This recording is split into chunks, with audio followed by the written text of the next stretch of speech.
I'm Donna Bush with your CIG-TV News Brief on this Thursday. Earlier today, the Cayman Islands Weather Service started issuing updates on what is now Tropical Storm Elsa. This is Carrie Forbes from the Cayman Islands National Weather Service, issuing an update on Tropical Storm Elsa.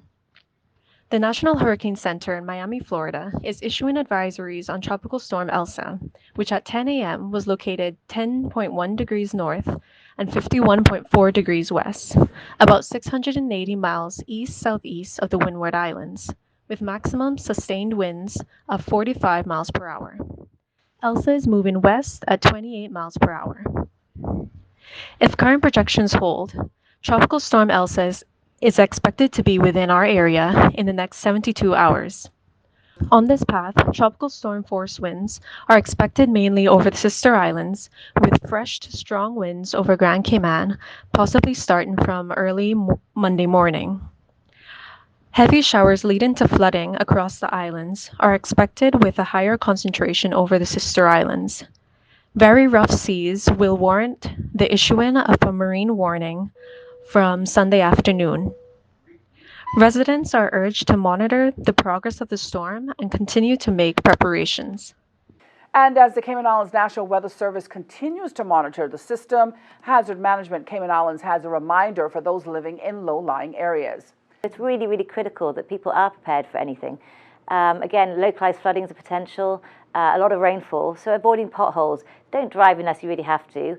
Making sure that you have your preparedness kits throughout the whole season, or throughout the whole year really, and just be ready for any eventuality. It's just critical that you're looking out for each other, that you have your supplies, that you're ready for anything that we may face this year throughout the whole season. Hazard management, worked out the year to make sure we're ready for any eventuality, be it a storm, be it earthquake, or so forth.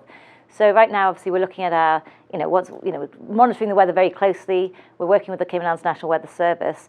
We've also got our shelters on standby. So things like that, if there is flooding in certain areas, we will open certain shelters to make sure people do have a roof over their heads and, not getting soaking wet. To find out more about our predicted weather conditions, you can go online to weather.gov.ky. And for more on how you can prepare during the hurricane season for any storms, you can go online to caymanprepared.ky. A single mother of four is the latest beneficiary of the Department of Commerce's DCI Cares Community Service Program. The staff initiative encourages the government department to identify opportunities annually to volunteer in their communities. She had some terrible, terrible termite issues with her home. Termites was just eating her out of her house and home. We visited, the person that contacted me and myself visited the residents and had a look at it. Once we saw what was happening, I came back to my director, Mr. Rajkumar Singh, and let him know what was happening, and we sent out an email within our group to say this is happening and we need assistance. And as DCI members we got together, we got a quote from the person who did the work for us. We put together as a family to help this lady with her dilemma. We were able to raise the funds to get the termite issues eradicated, which we got successfully done, and she was very happy with that. To date, through the program, the department has worked with the Cayman Islands Red Cross and Meals on Wheels in various voluntary capacities, as well as assisted others who are in need in their communities.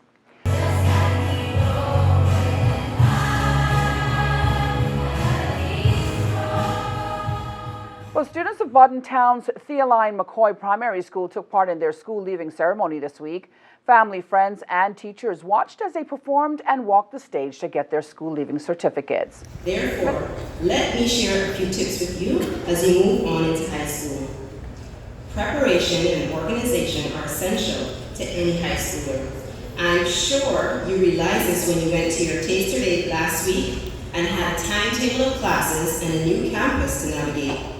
When I asked some of you how it went, I heard responses like, my legs hurt, I was walking so far, I spent more money than I wanted to, my group leader moved so fast, the campus is huge, everyone is so big there.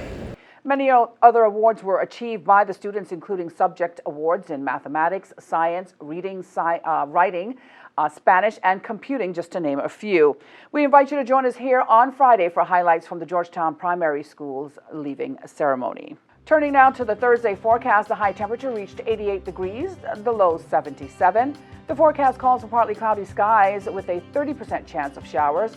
Winds are from the east to southeast at 5 to 10 knots, east to northeast at 5 to 10 knots tonight. Sea conditions are slight with wave heights of 1 to 3 feet. Now, the synopsis calls for light southeasterly winds and seas, along with some isolated showers, which are over the Cayman Islands area for the next 24 hours that are associated with a tropical wave moving further west of the Cayman Islands. A reminder that you can find the latest on local weather conditions online at weather.gov.ky. And that's it for today's news brief here on CIG Television. I'm Donna Bush, wishing you a safe and wonderful night and inviting you back here again tomorrow.